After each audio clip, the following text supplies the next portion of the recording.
오늘도 지난주에 이어서 우리 하늘나리 축제 말씀의 잔치를 엽니다. 오늘은 특별히 다니엘 김 선교사님을 모셨습니다. 선교사님을 간단히 소개하고 저는 내려가겠습니다. 미국 육군사관학교를 나오셨고 미국 남침내교회 목사님으로 계십니다.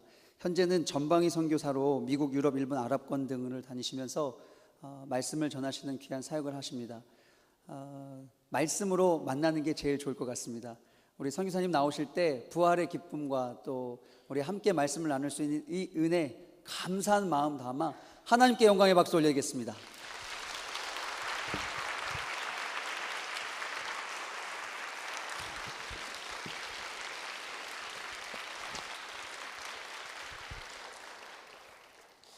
다 기도하겠습니다.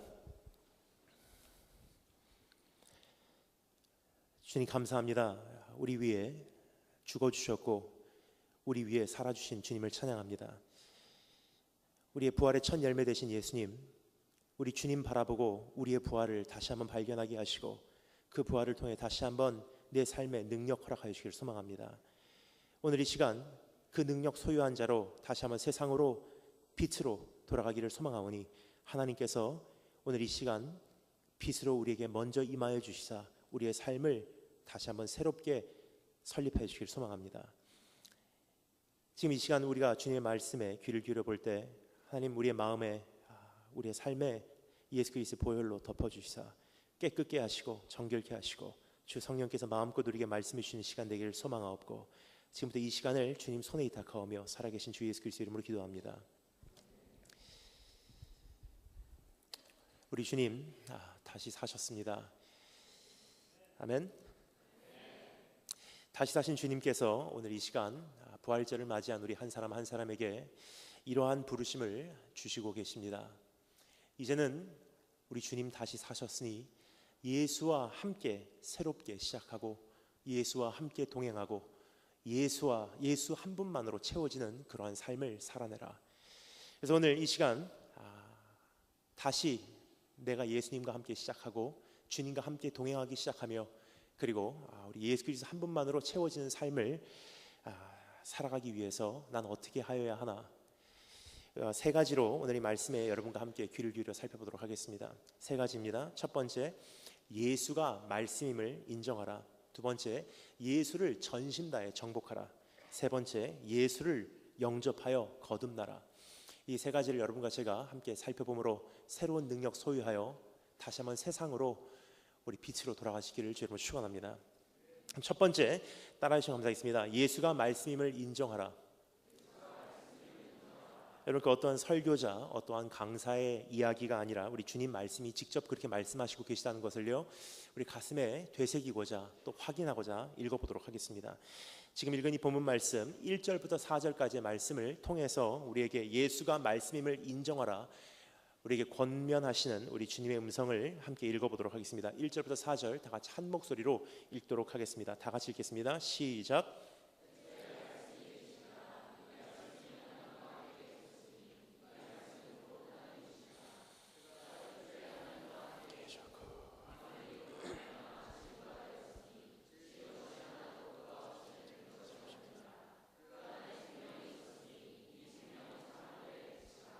아멘. 예수와 함께 시작하고 예수와 함께 동행하고 예수 그리스도 한 분만으로 채워지는 그러한 삶을 살아가기 위해서 가장 먼저 주님께서 우리에게 이렇게 초대하십니다. 이제 예수 그리스도가 말씀임을 인정하라. 근데 말씀 대신 예수 그리스도에 대해서 성경은 다음과 같이 네 가지로 굉장히 명확하게 정리해주고 있는 것을 우리가 볼 수가 있습니다. 제일 첫 번째는요, 한번 따라해 주시면 감사하겠습니다. 인격체. 말씀 대신 예수 그리스도에 대해서 가장 먼저 소개하는 주님의 속성은 주님은 인격체라는 사실입니다. 여러분, 그 인격체에 대해서 성경이 이렇게 말하고 있습니다. 제가 처음 중요한 단어를요, 액센트를 넣어서 2절 3절 말씀만 다시 한번 읽어드리도록 하겠습니다. 그 단어가 무엇인지 여러분 한번 감지해 주시면 감사하겠습니다. 그가 태초에 하나님과 함께 계셨고 만물이 그로 말미암아 지은 바 되었으니 지은 것이 하나도 그가 없이는 된 것이 하나도 없느니라. 액센트를 넣은 단어는 무엇이죠? 그 영어로는 he. 이것은 무슨 뜻입니까? 그분은 어떠한 기독교 사상도 아니고요, 그분은 어떠한 종교적 공식도 아니라 그분은 인격체라는 뜻이에요. 여러분, 너무나 많은 경우 우리가 하나님 앞에 나올 때 기독교 사상을 섬기기 위해서 나오지 않나 생각을 합니다. 아, 크리스천은 이렇게 사는 거야. 혹은 때로는 우리가 어떤 종교적 공식으로 인해서 평생 교회를 다니면서도 불구하고 미혹될 때가 있지 않나 생각을 합니다. 여러분, 저는 많은 나라를 다닙니다. 선교사로 지금 중국 베이징과 서울, 인천을 중심으로 지금 여러 나라를 다니며 공개와 비공개적인 사역을 하고 있습니다. 근데 여러 나라를 다니며 한 가지 보게 되는 것은요, 이 세상의 모든 종교가 똑같은 말을 하고 있다는 것입니다. 이 세상에 수많은 종교가 있죠. 이슬람교, 힌두교, 불교, 유대교, 천주교, 기독교. 이 수많은 종교가 다양한 모습으로 등장은 하지만 결국은 똑같은 말을 하고 있습니다. 저는 이것을 종교의 공식이라고 부르고 싶습니다. 그것은 무엇이냐면요, 불교는 불교대로, 이슬람은 이슬람대로 참 특이한 이야기를 하는 것 같은데 결국은 이 공식 안에서만 움직이고 있다는 사실이에요. 그것은 give and take이라는 공식입니다. give and take, 뭐죠? 주고 받고예요. 바로 이런 뜻입니다. 똑바로 살면 천국 가고, 잘못 살면 지옥 가고, 잘하면 복 받고, 잘못하면 벌 받고. give and take. 이슬람 어떻습니까? 세계에서 가장 급속도로 번지고 있는 이슬람. 하루에 5번씩 무슬림들은 기도하죠. 계속 이렇게 기도하면서 꼭 하는 예식이 있습니다. 그것은 무엇이냐면요, 기도 중에 오른편, 왼편을 바라봐요. 그것은 이슬람의 교리가 바로 이러한 교리이기 때문입니다. 한 사람당 2명의 천사가 평생 쫓아다닌다고 그들은 믿고 있어요. 한 천사는 그 사람을 평생 쫓아다니면서 그 사람의 모든 좋은 행실을 기록하고요, 한 천사는 그 사람을 평생 쫓아다니면서 그 사람의 모든 나쁜 행실을 기록합니다. 그리고 한 사람의 인생이 마무리되는 그날, 그 사람이 죽는 그날 기록된 모든 좋은 행실과 기록된 모든 나쁜 행실을 저울질해봐요. 그래서 좋은 행실이 많으면 천국 가고 나쁜 행실이 많으면 지옥 간다는 것이 이슬람의 교리예요. 여러분, 이 세미한 소리가 들리십니까? give and take, give and take. 잘하면 천국 가고, 잘못하면 지옥 가고, 잘하면 복 받고, 잘못하면 벌 받고. 불교 어떻습니까?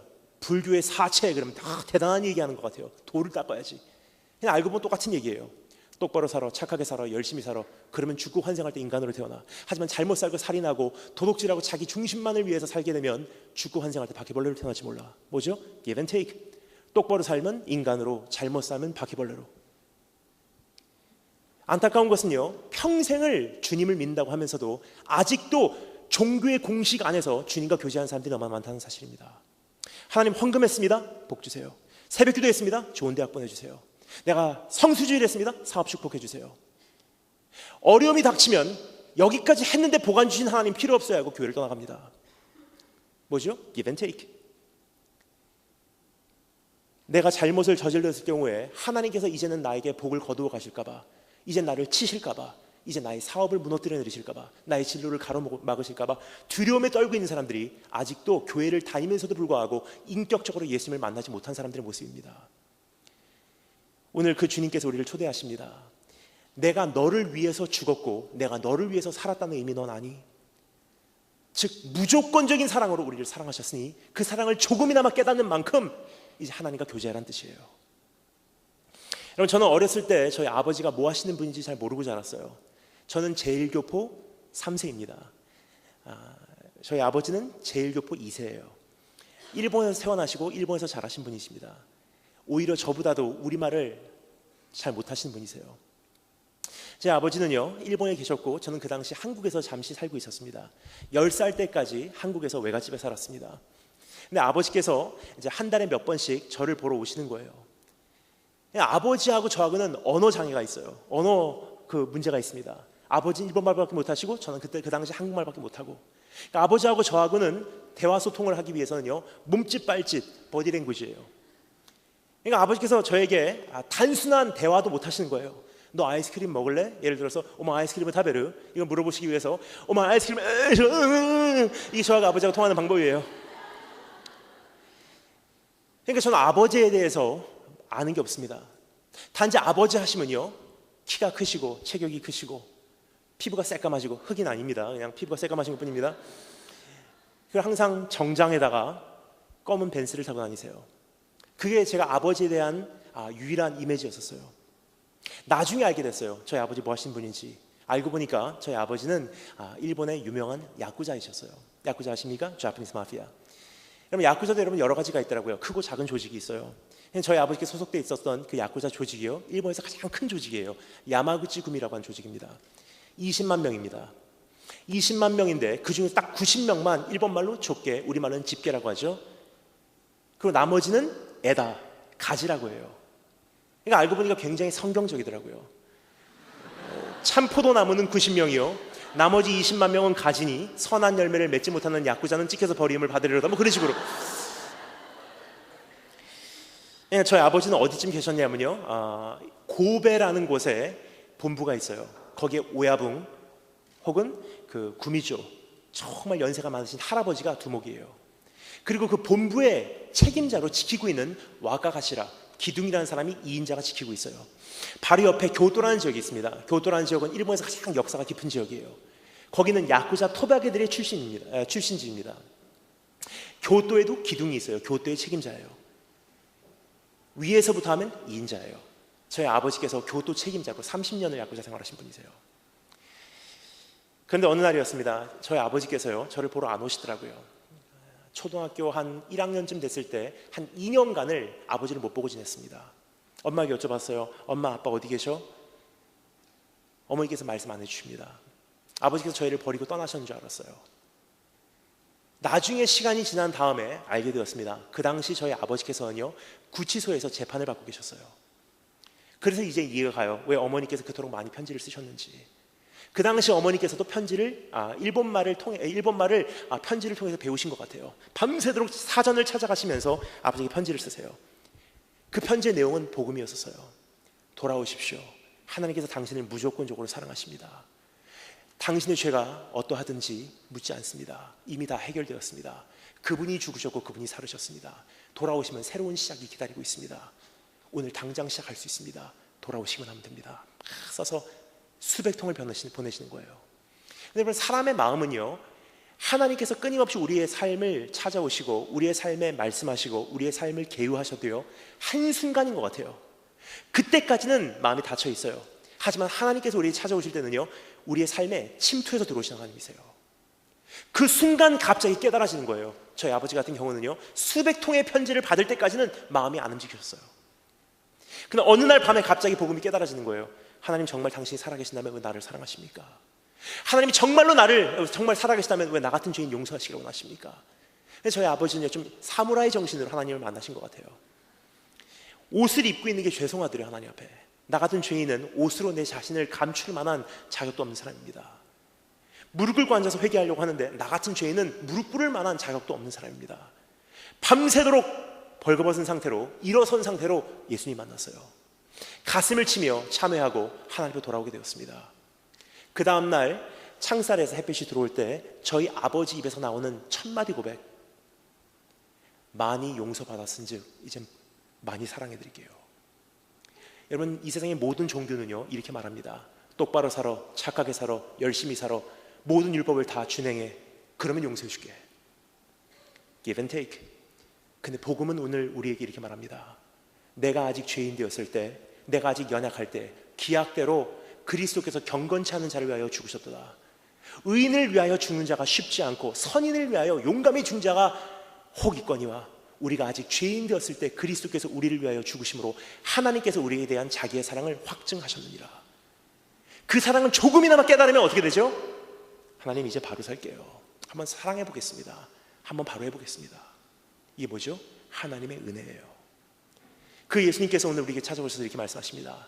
이제는 종교 생활이 아니라, 이제는 어떠한 기독교라는 그러한 기독교 사상이 아니라, 네가 나를 사랑하고 내가 너를 사랑하는 그 사랑을 네가 네 삶 속에서 충만히 채우기를 원한다. 두 번째, 그분에 대해서 성경은 이렇게 소개하고 있습니다. 말씀 되신 그분, 첫 번째는 인격체시고요, 두 번째 따라 감사하겠습니다. 하나님. 1절 말씀에 이렇게 되어 있죠. 태초에 말씀이 계시니라. 이 말씀이 하나님과 함께 계셨으니 이 말씀이 곧 하나님이시니라. 그분은요, 나와 교제하기를 원하시는 인격체 되신 예수 그리스도의 차원이 아니라 그분은 하나님 본인이시래요. 오늘 그분께서 우리를 초대하셨습니다. 오늘 이 자리에 온 것은요, 절대 우연이 아니라는 사실이에요. 오늘 그분을 다시 한번 만나시고 이제 세상으로 돌아가신 여러분 되시기를 주님으로 축원합니다. 세 번째 따라 감사하겠습니다. 창조자. 2절부터 3절 말씀 제가 읽겠습니다. 다시 읽겠으니 잘 들으시면 감사하겠습니다. 그가 태초에 하나님과 함께 계셨고 만물이 그로 말미암아 지은 바 되었으니 지은 것이 하나도 그가 없이는 된 것이 없느니라. 그분이 누구시라고요? 창조자시래요. 여러분, 중요한 것은요, 그분이 우리를 창조하셨다는 것도 중요하지만 That's only half the message. 그거는 반쪽이에요. 또 다른 메시지가 존재합니다. 골로새서 1장 말씀과 밸런스를 맞춰서 이 말씀을 이해를 해야 돼요. 골로새 1장에 어떤 말씀이죠? Everything was made by him and for him. 그분이 우리를 창조하신 것이 중요하지만 그것만큼 중요한 또 한 가지가 있습니다. 그것은 무엇이냐면요, 그분을 위해서 우리를 창조하셨대요. 여러분, 창조자가 우리를 만드셨다는 것은요, 어떤 특정 목적을 위해서 우리를 창조하셨다는 뜻이에요. 오늘 그것에 대해서 우리에게 이렇게 말해주고 있습니다. 너는 나를 위해서 존재한다. 네가 숨쉬고 있는 것, 네가 존재하는 것, 너의 모든 삶과 너의 그 삶의 내용이 나를 위해서 존재한다. 오늘 그분 앞에 다시 한번 나오시는 축복이 있으시길 주님으로 축원합니다. 네 번째, 따라주셔서 감사하겠습니다. 생명의 근원. 4절 말씀 제가 읽겠습니다. 그 안에 생명이 있었으니 이 생명은 사람들의 빛이라. 여러분, 생명의 근원하면요, 우리 보통 생각할 때 이렇게 생각합니다. 아, 모든 생명이 하나님께로부터 시작됐구나 정도로만 생각을 해요.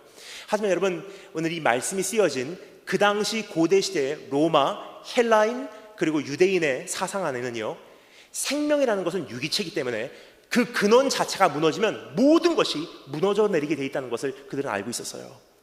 즉 생명의 근원이라는 것은요, 질서의 근원이라는 뜻이에요. 이것만 잘 되면 모든 것이 지탱되고 이것만 무너지면 모든 것이 날아간다는 것을 말하고 있는 것입니다. 여러분, 그 유명한 종교 개혁자 마틴 루터, 우리말로 마틴 루터 기억하십니까? 이런 말을 했죠.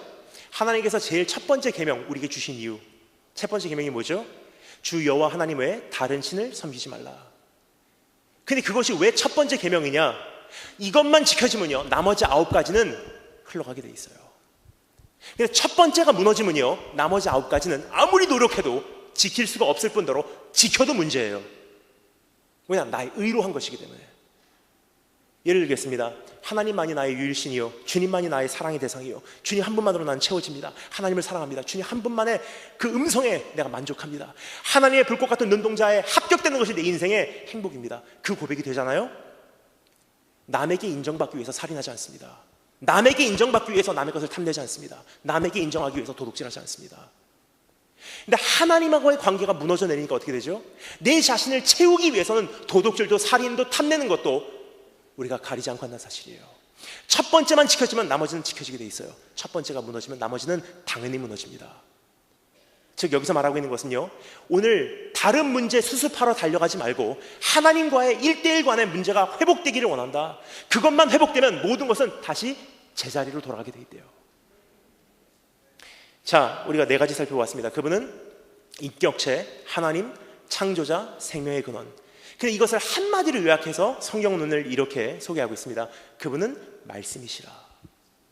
근데 이 말씀이라는 단어를 우리가 원어로 보잖아요. 로고스라는 단어예요. 근데 이 말씀, 로고스라는 단어를 우리가 들으면 보통 이렇게 생각을 합니다. 아, 그분은 하나님의 말씀이구나, 혹은 성경 말씀이구나, 혹은 말이구나, 언어이구나. 성경에서 말하는 이 로고스라는 단어는요, 우리에게 이것이 생소하게 들리는 만큼 2000년 유대인들, 2000년 헬라, 2000년 전 헬라인들에게도 이 로고스라는 단어는 그렇게 일반적인 단어는 아니었습니다. 그 외에도요, 말씀이라는 단어를 정말로 사용하기를 원했다면 요한이라는 사람이 이 말씀을 적을 때 충분히 다른 단어를 선택할 수 있었을 거예요. 근데 구체요, 여기서 로고스라는 단어를 선택했다는 것은요, 무언가를 우리에게 이야기하고자 하는 의도적인 목적이 있었다는 것입니다. 그것은 무엇이냐면요, 로고스라는 단어는 우리에게도 생소한 만큼 그 당시에도 생소했는데 그 이유는요, 이것은 일반 용어가 아니라 철학 용어예요. 무엇을 의미하는 철학 용어냐? 한번 상상해 주시면 감사하겠습니다. 물론 그 당시는 스타벅스 같은 커피숍이 없었겠지만 한번 상상해 주시면 감사하겠습니다. 수많은 철학자들이 하루 종일 차를 마시면서 서로 논해요. 우리는 어디서 왔을까? 내 인생의 존재의 이유는 무엇일까? 내 인생의 이 모든 문제를 수습하는 방법은 무엇일까? 나는 무엇을 위해 존재하는가? 나는 죽은 다음에 어디로 가는가? 내 인생을 살아갈 수 있는 이 인생을 향한 설명서는 존재한다는 말인가? 그래서 한마디로 요약해서 그 모든 것에 답을 주는 것을 로고스라는 단어로 표현했어요. 즉 이것은 인생의 매뉴얼이라는 뜻이에요. 여러분, 저에게는 여동생이 한 명 있습니다. 그 여동생은 이미 결혼을 했습니다. 오빠보다 인생을 먼저 살고 있습니다. 근데 여동생이요, 결혼을 했는데 누구하고 했냐면요, 제가 이전에 같이 살던 룸메이트하고 결혼을 했어요. 여기까지 말씀을 드리면 어떤 분들은 이미 예측을 하십니다. 오빠 보러 왔다가 룸메이트하고 결혼하겠구나. 오해가 있으시면 안 되기에 제가 좀 설명을 드리도록 하겠습니다. 사실 그런 이야기가 아니라 조금 리와인드해서 처음부터 좀 설명을 드려야 될 것 같습니다. 제 여동생이요, 미국에 있는 위튼 컬리지, 위튼 대학교라고 하는 크리스찬 대학이죠. 거기에 1학년으로 입학을 했어요. 그 당시 2학년 재학 중이었던 라이언 리, 지금 남편입니다. 2학년 학생이었던 그 학생이 여동생 1학년 입학하는 것을 보고서 사랑에 빠진 거예요. 그때부터 1년을 쫓아다닙니다. 교제해주세요, 데이트해주세요, 결혼해주세요. 1년 후에 여동생이 와서 저에게 묻습니다. 오빠 사귀면 안 될까? 제가 대답했습니다. 안 돼. 2학년 때도 쫓아다녀요. 사귀어주세요, 결혼해주세요, 데이트해주세요. 2학년을 마칠 무렵 여동생이 와서 저에게 묻습니다. 오빠 이제는 사귀면 안 될까? 안 돼. 3학년 때 이제는 안 될까? 안 돼. 4학년 때 이제는 안 될까? 제가 대답했어요. 너 이제 졸업하고 오빠가 다니는 트리니티 신학대학원으로 또 진학해서 올 거잖아. 오빠와 함께 이제 목회학 공부하며 너도 이 학교에서 생활을 하게 될 텐데 이 학교에도, 이 신학교에도 정말 귀한 전도사님들 많어. 그러니까 와서 학교를 다녀보면서 이분도 만나보고 저분도 만나보고 하다가 그럼에도 불구하고 그 친구를 잊지 못하면 그때는 오빠도 하나님의 뜻으로 받을게. 근데 그때는요, 여동생이 이미 4년을 기다렸기 때문에 그냥 넘어가지 않습니다. 그럼 오빠 나도 조건이 있어. 뭐야? 그럼 오빠도 내가 1년을 그렇게 지내는 사이에 오빠도 라이언이라는 그 친구를 한번 오빠도 검토해보기 위해서 그 친구와 함께 살아봐. 그 다음 주에 짐 싸고 그 친구하고 룸메이트가 됐어요. 6개월을 같이 지내고 나니까 제가 감탄을 했습니다. 정말로 저희 가정에 들어올 만한 형제고요, 정말로 귀한 형제예요.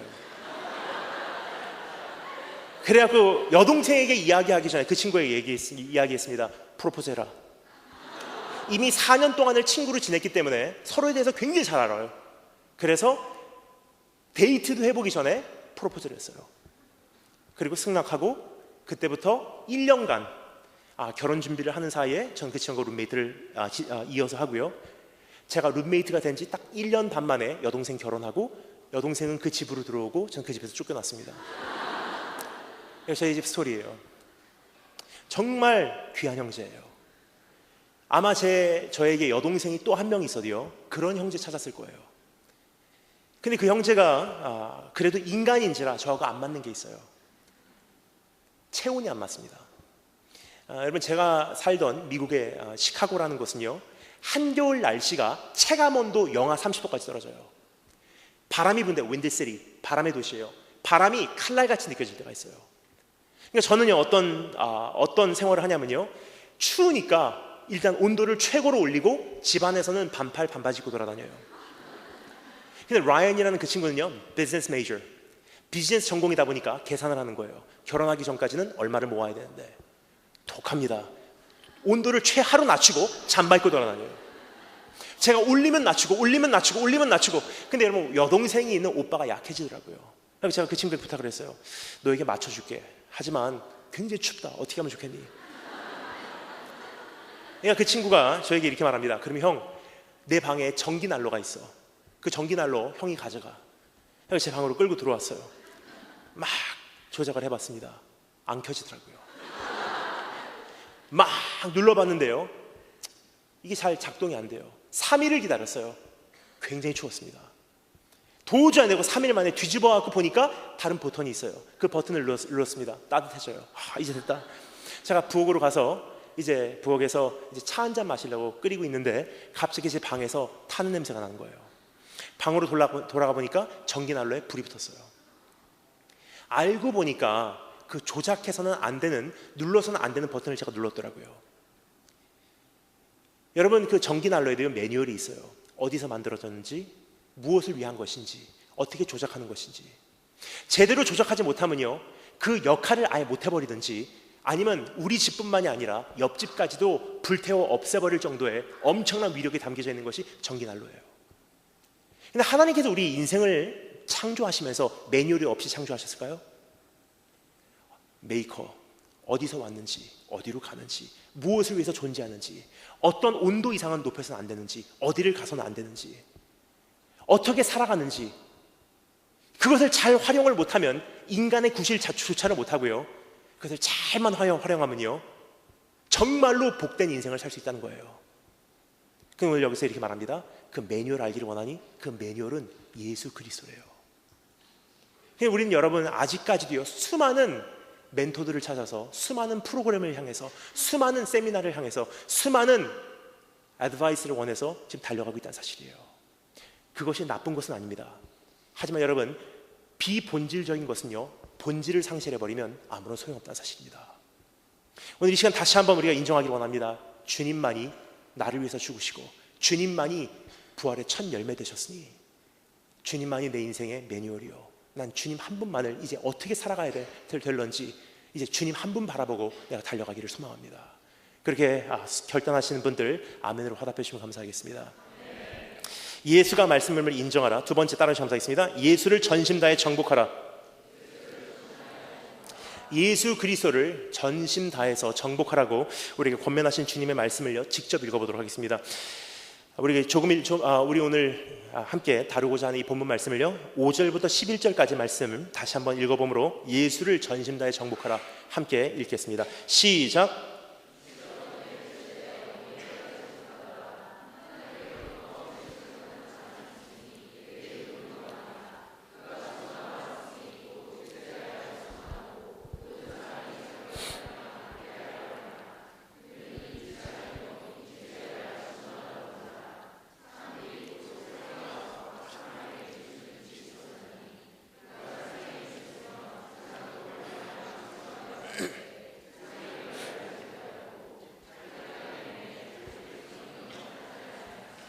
아멘.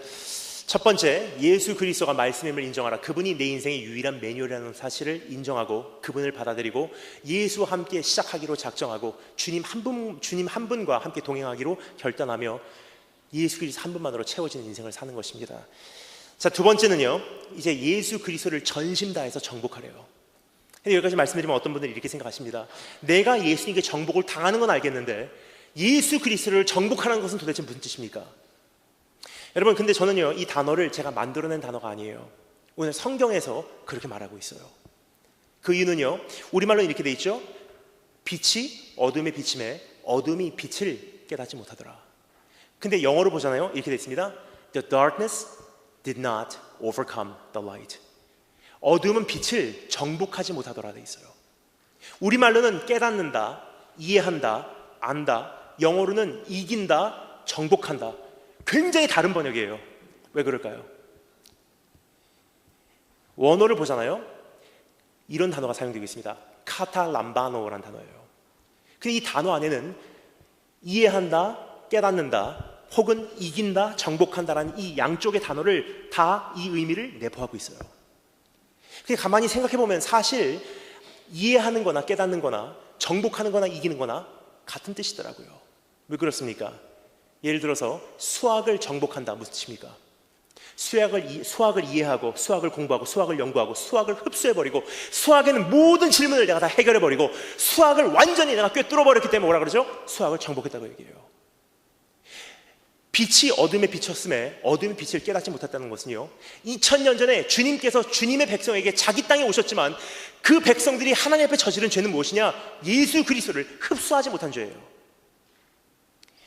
여러분, 근데 안타까운 것은요, 오늘도 우리 주님께서는요 자기 땅에 자기 백성에게 오시지만 그 백성은 여전히 예수 그리스도를 흡수하지 못하고 있습니다. 예를 들까요? 여러분, 저는요 지금 부활절이 되면 사실 굉장히 우울해져요. 여기까지 말씀드리면 어떤 분들이 이렇게 생각하십니다. 무슨 목사가 부활절 우울한가? 예수님 부활하신 거 정말 감사해요. 정말 행복해요. 근데 이 부활절이 저에게 안겨주는 어떤 우울함이 있어요. 그 이유는요, 대학생 때 제가 겪었었던 어떤 상처 때문입니다.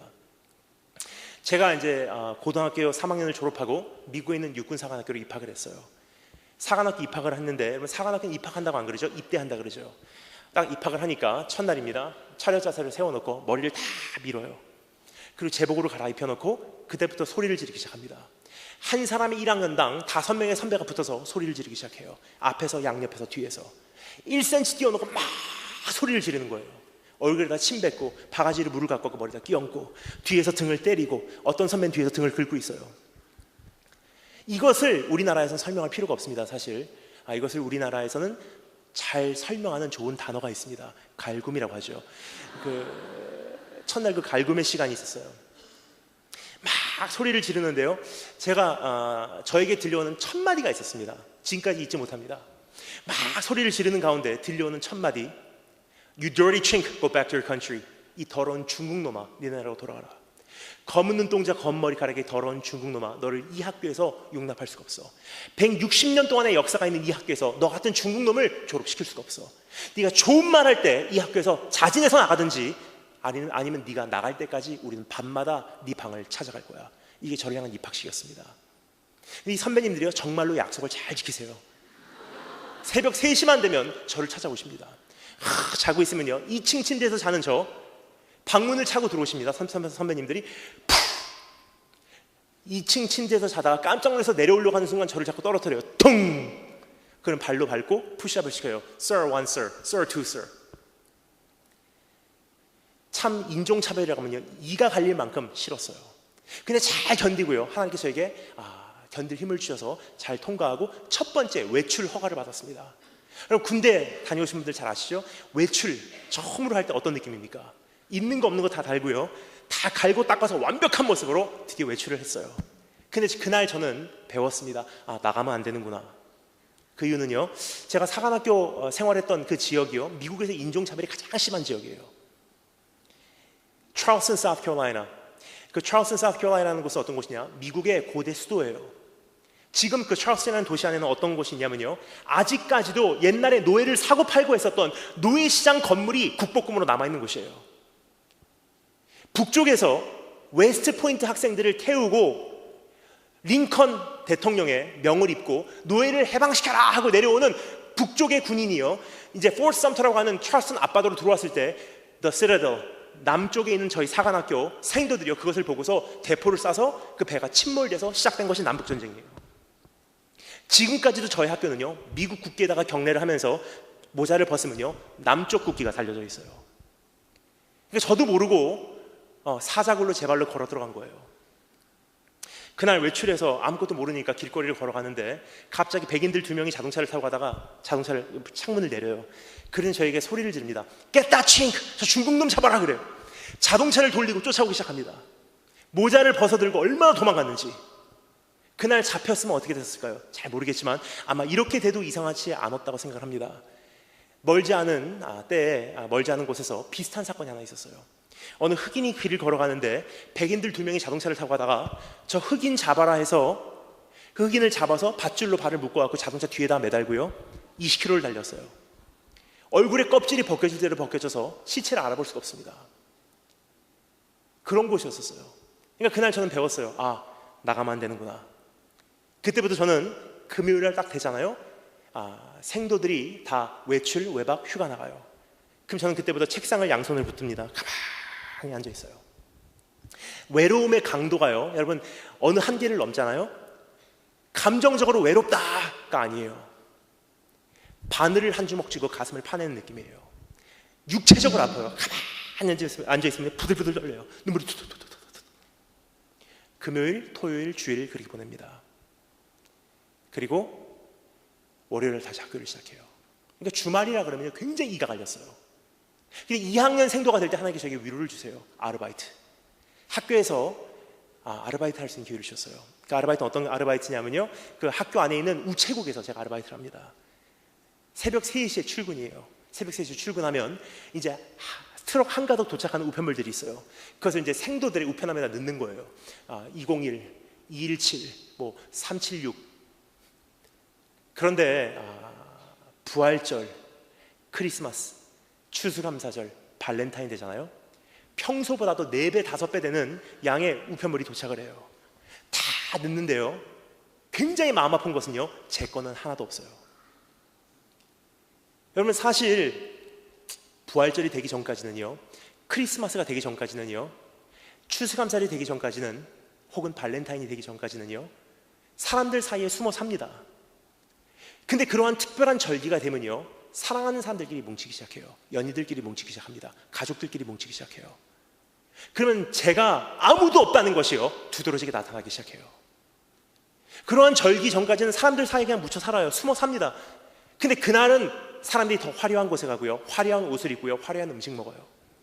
그럼 내 초라한 것이요, 내 초라한 모습이 두드러지게 부각이 되기 시작해요. 여러분, 오늘 부활절입니다. 근데 주님의 주된 관심이 어디 있을까요? 율동하고 하나님 예배를 올려드립니다. 이곳에 임하여 주시옵소서. 주님의 엄청난 영광이 이곳에 있기를 원합니다. 물론 하나님의 관심 이 가운데 있습니다. 하지만 하나님의 주된 관심이 어디 있을까요? 오늘 이 부활절 이 예배에 하나님의 주된 관심은요, 아픈 손가락에 있어요. 아픈 손가락 어디죠? 지금 복음을 알지 못하고 죽어가는 수많은 사람들, 진도 앞바다에 가슴 졸이고 있는 우리의 형제 자매들, 1년 동안 교회를 다니면서 상처를 받고 어떠한 이유로 교회를 떠나갔지만, 교회를 이번 부활절을 계기로 돌아오고 싶지만 돌아갈 길을 이미 잃어버린 우리 형제 자매들, 주님의 관심 다 거기 있습니다. 근데 우리는 주님을 사랑한다고 하면서 얼만큼 그분과 우리가 연합을 했는지, 주님의 좋은 부분은 우리가 받아들였어요. 하지만 정말로 주님의 아픔과 눈물과 주님의 관심은요, 우리가 별로 관심을 갖고 있지 않습니다. 왜 그렇습니까? 그분을 정복하지 못했기 때문에. 여러분, 종교적 공식, 어떠한 설명서 같으면요, 나에게 해당이 되는 것만 우리가 적용시킬 수 있어요. 이건 나에게 해당이 되고, 이거는 해당이 안 되고, 이건 해당이 되고, 이건 해당이 안 되고. 근데 여러분, 이것은요, 인격적인 관계가 아닙니다. 인격적인 관계는 무엇입니까?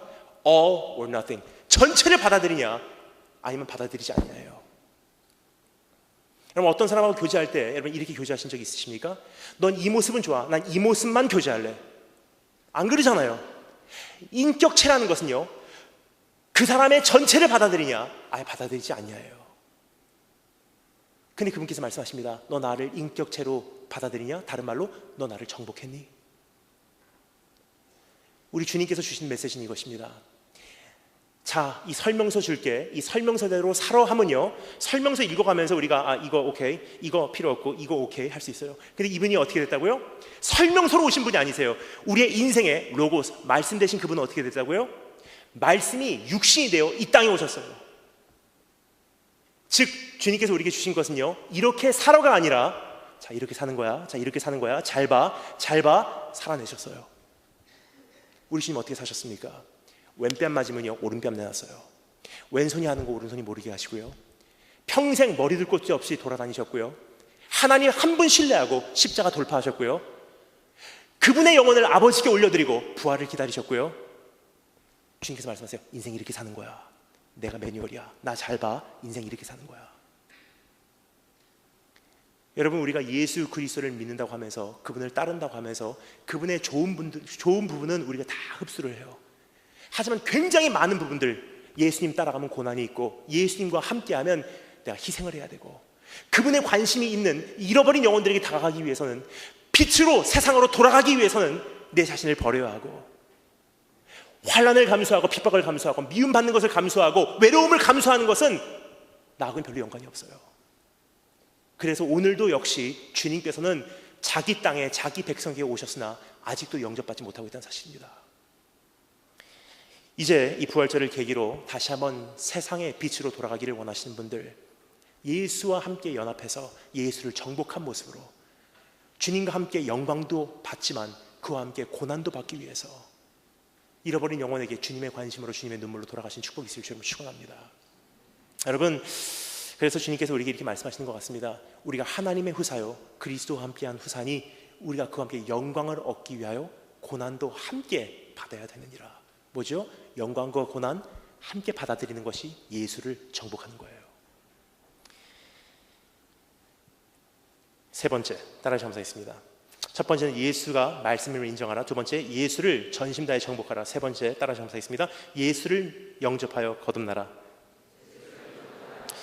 마지막으로 12절부터 14절 말씀 함께 한 목소리로 읽도록 하겠습니다. 12절부터 14절 말씀 한 목소리로 읽겠습니다. 시작.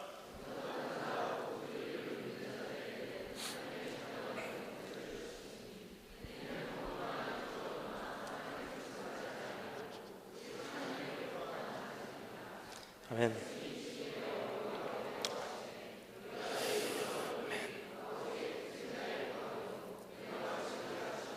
아멘. 여러분, 한 가지만 오늘 이 말씀과 연관된 건 아닌데 제가 너무나 감탄을 해서 말씀을 드리도록 하겠습니다. 110주년 된 교회, 114주년 됐죠? 너무 감사해요. 그 이유는요, 제가 대한민국 비롯해서 여러 나라를 다니면서 때로는 이 공개적인 석상에서, 때로는 지하교회에서, 때로는 많은 분들 앞에서, 때로는 1대1로 말씀을 전하고 제자 훈련시키고 선교사 훈련시켜서 선교지로 파송하고 그런 사역을 하는데, 특별히 공개적인 석상에서 다 같이 말씀 읽겠습니다 했을 때 PPT가 뜨지 않고 본문 말씀 펼치고 읽는 거 오늘 이 교회밖에 없습니다. 정말 저는 거기에 큰 은혜를 받고 갑니다. 이제는요, PPT 안 띄워지고요, 정전돼버리면 함께 합독도 못하는 시대예요. 여러분, 110주년 된 이것이 어떠한 보수성에 대한 자신감이 아니라 오늘 하나님 앞에서 정말 좋은 것, 내가 처음 믿었던 대로 그 초심 유지하고 주님 오시는 그날까지 달려가시는 여러분의 모습이 되기를 주님의 이름으로 소망합니다. 첫 번째 우리가 살펴본 것은요, 예수가 말씀임을 인정하라. 두 번째, 예수 그리스도를 전심 다해 정복하라. 세 번째는요, 예수를 영접하여 거듭나래요. 여러분, 거듭난다 그러면 우리 보통 이렇게 생각합니다. 예수님을 믿는 고백을 하면 구원을 받는다고 생각해요. 그래서 우리가 생각하는 구원은요, 이런 구원이라고 생각합니다. 자, 따라서 읽어보세요. 따라서 읽어보세요. 예수님, 내 마음을 엽니다. 내 마음에 들어와 주세요. 나의 구세주가 되어주세요. 예수님을 기도합니다. 아멘. 구원 받았습니다. 뭐죠? 여쭤보겠습니다. 여러분, 주문 외우면 구원 받습니까? 주문 외워서 구원 받는다고 생각하신다는 것은요, 이것은 이단 사입이에요. 마음으로 믿어 의에 이르고 입으로 시인하여 구원에 이른다는 것은요, 가장 먼저 했던 그 말씀을 했던 대상은요, 우리가 아니라 2000년 전 유대인들이었어요. 초대교회 때 핍박받고 죽임당하는, 예수 믿으면 사자굴에 던짐을 받고, 예수 믿으면 가정에서 쫓겨나고, 예수 믿으면 십자가에 못 박히는 그 시대에 한 사람의 유대인이 입으로 시인한다는 게 문제인 줄 아십니까? 나도 예수를 믿습니다, 이런 뜻이에요. 나 죽어도 괜찮습니다. 내가 그토록 기다리던 왕으로 오신 그분이 예수임을 이제는 드디어 알았기에, 비록 그분이 십자가에 달려서 죽었다 할지라도 반드시 다시 한번 왕으로 오셔서 이 세상을 심판하시리니 그분을 내 인생의 구세주로, 나의 인생의 주인으로 영접하겠습니다. 난 이젠 죽어도 한이 없습니다. 그 고백이었었어요. 그렇게 고백하면은 그때나 지금이나 구원이 있을 것입니다. 하지만 그 고백을요, 주문 외우듯이 외운다고 구원이 받는 게 아니에요. 근데 오늘 이 말씀에서 뭐라고 말합니까? 예수를 믿음으로 아니에요. 정확하게 말합니다. 예수를 영접하는 자, 곧 그를 믿는 자래요. 즉, 믿는다는 것은 영접하는 거래요. 그 영접한다는 것은 무슨 뜻입니까? It is to place your faith in Him. 그분을 신뢰한다는 뜻이에요. 여러분, 누군가를 우리의 집에 영접할 때 어떻게 하죠? 그분을 신뢰하기 때문에 우리 집에 영접하는 거예요. 내 마음을 열고서 그분을 영접할 때 무슨 뜻이요? 난 당신을 신뢰합니다라는 뜻이에요. 바로 이런 뜻입니다. 당신이 내 인생에 들어와서, 당신이 우리 집에 들어와서 어떻게 나를 아프게 한다 할지라도 난 당신을 신뢰하기 때문에 괜찮습니다. 여러분, 결국은 사랑한다라는 뜻이, 결혼한다는 것도, 마음을 열고 그 사람을 받아들인다는 것도 바로 그 뜻이 아닌가 생각돼요. 내 마음을 열고 당신을 받아들일 때는 당신은 나를 아프게 해도 되는, 당신은 나를 상처를 줘도 되는 그 권리를 당신에게 준다는 뜻입니다. 난 당신을 믿기 때문입니다. 내 삶에 들어와 주세요. 우리 주님께서 오늘 이렇게 말씀하십니다. 예수 그리스도를 인생의 매뉴얼 삼고 사는 건 만만치 않다. 특별히 그분을 다 정복해서 좋은 것도 있고 축복도 있고 그분과 함께 가는 행복도 있지만, 그분과 함께함으로 주님 가시는 그 길, 주님 가시는 십자가의 길, 죽어야 사는 것을 믿고 정말로 다시 한번 고난과 아픔과 눈물을 주님과 함께 공유한다 할지라도, 하나님, 이 길이 있다 할지라도 난 주님 신뢰하기 때문에 주님 영접하여 주님 신뢰하여 주님 믿고 난 끝까지 가겠습니다. 그런 사람은 어떻게 해요? 하나님의 자녀가 되는 권세를 주셨대요. 여러분, 우리가 가는 길은 만만치 않습니다. 이제 빛으로 세상으로 돌아가면요, 예수님께서 겪으신 그 고난의 길 다시 밟는 거예요. 왜냐? 빛으로 오신 그분께서 세상에 오셨을 때 세상은 그를 미워하여 그분을 죽였어요. 그 주님께서 우리에게 이렇게 말씀하십니다. 만만치 않을 거야. 주님께서 이렇게 말씀하십니다. 종이 주인보다 크지 못하다 말을 기억하라. 사람들이, 세상이 빛으로 온 나를 죽였은즉, 핍박하였은즉, 종된 너희를 핍박하는 것은 당연한 것이다. 근데 주님께서 말씀하세요. 너 그래, 나하고 함께 갈래? 아, 주님 사랑합니다. 주님 행복해요. 주님 부활하셨습니다. 주님 즐거워요.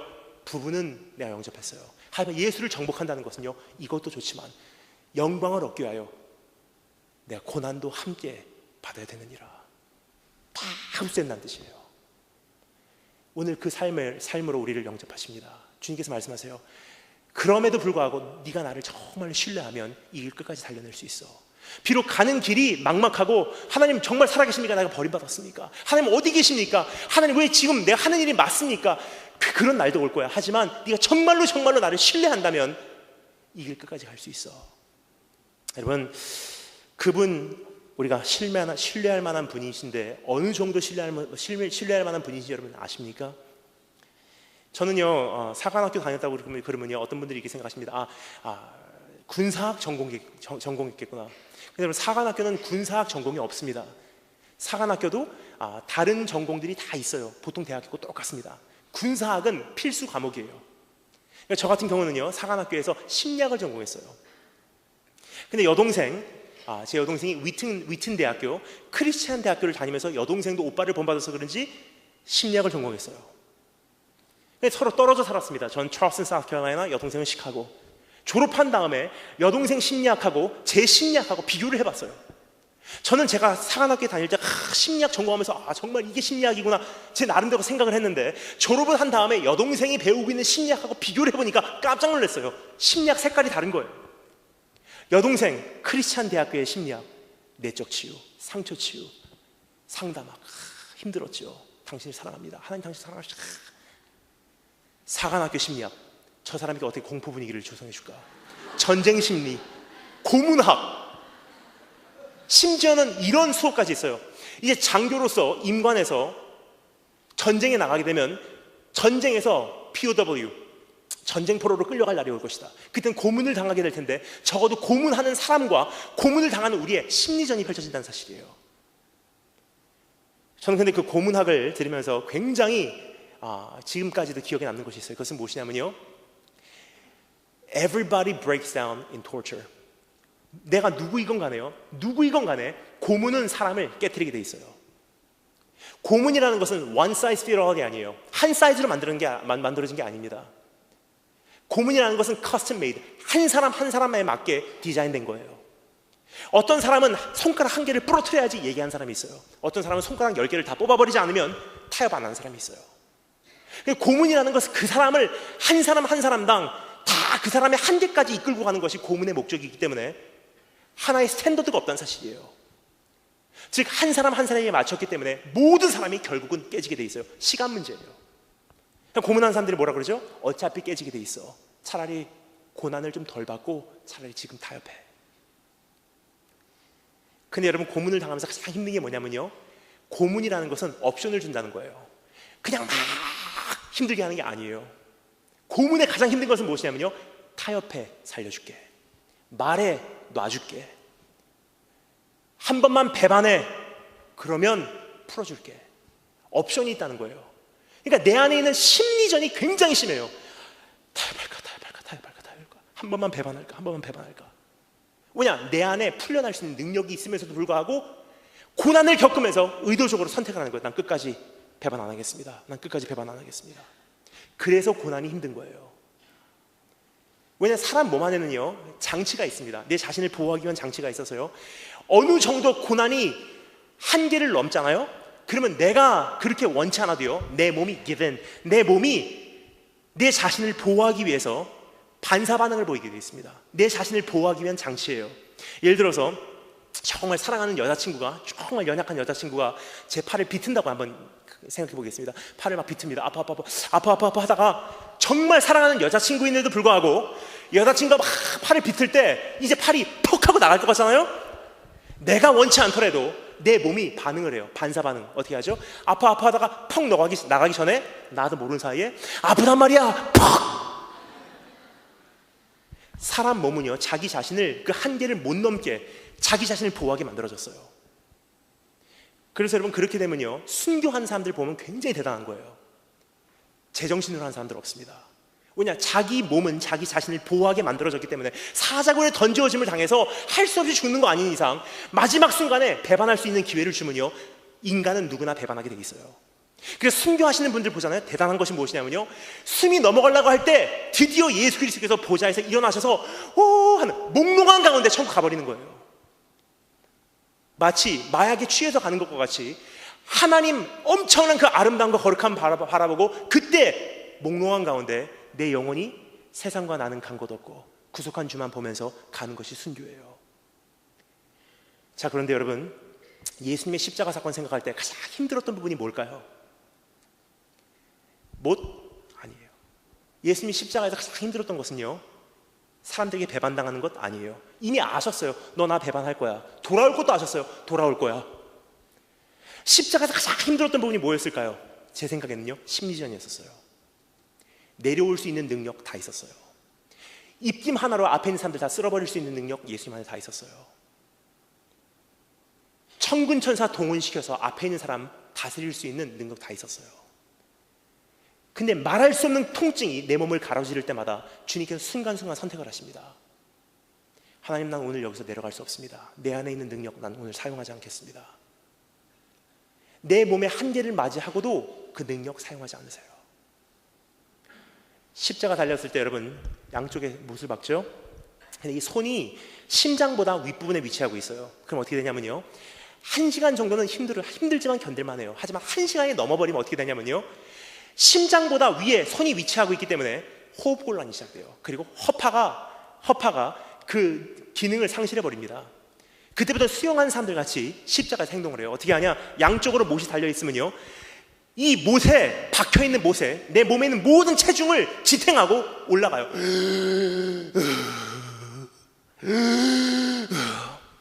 이것을 수십 번 반복하면 메말라 죽어가는 것이 십자가 고난이에요. 우리 주님 그때마다 선택을 하세요. 하시면서 선택을 하세요. 하나님, 난 오늘 절대로 내 안에 있는 능력 사용할 수 없습니다. 내가 오늘 내려가면 구원이 완성 안 됩니다. 내가 죽지 않으면 이들이 아버지 앞에 새로운 생명을 얻지 못합니다. 내가 죽어야 살겠고 살려고 하면 죽을 수밖에 없습니다. 난 오늘 절대로 내려가지 않겠습니다. 그날 포기하지 않으셨어요. 육신의 자연적인 반응을 역류하신 분이세요. 그날 포기하지 않으신 그분이요, 우리를 배반하실까요? 그분이기 때문에 이렇게 말씀하실 수 있는 거예요. 볼지어다 세상 끝날까지 내가 너희와 함께하리라.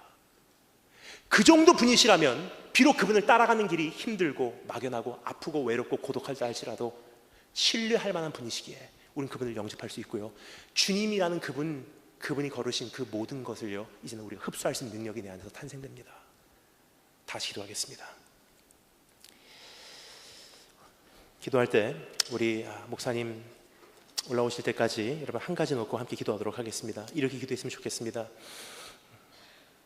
하나님, 오늘 말씀 들었습니다. 이제까지 주님의 어떤 부분들은 내가 수용했지만 굉장히 많은 부분들은 내가 받아들이지 않고 있었음을 고백합니다. 주님을 따라오는 복과 주님을 따라오는 축복, 주님을 따라오는 그 엄청난 기쁨과 행복은 내가 누리기를 원했지만 그 영광을 얻기 위하여 고난도 함께 받아야 되는 그 임무에는 내가 마음을 열지 않았음을 고백합니다. 하지만 빛으로 이 세상에 오셔서 죽어야 산다고 우리에게 매뉴얼의 삶을 몸소 보여주신 주님, 이제 나도 세상으로 돌아가서 내가 죽겠습니다. 하나의 밀이 땅에 떨어져 죽지 아니하면 하나를 그대로 있거니와 죽어야지 많은 열매를 맺느니라. 그렇습니다. 주님, 빛으로 세상으로 돌아간다는 것은 참 아름답게 들리는 어떤 주제가 아니라 희생을 요구하는 부르심이요, 와서 죽어라, 참된 생명을 얻기 위해 우리에게 도전하시는 하나님의 음성인 줄 믿습니다. 오늘 그러한 삶을 이제는 내가 마다하지 않고 예수 그리스도, 인격적으로 그분을 받아들이기에 주님 전체를 받아들이겠습니다. 비록 이 길이 아프고 힘들다 할지라도 끝까지 나를 버리시 아니신 우리 주님 신뢰하기에 난 이 길을 가려고 합니다. 우리 다 같이 그러한 마음으로, 결단하는 마음으로 우리 주님 앞에 기도하도록 하겠습니다. 다 같이 기도하겠습니다.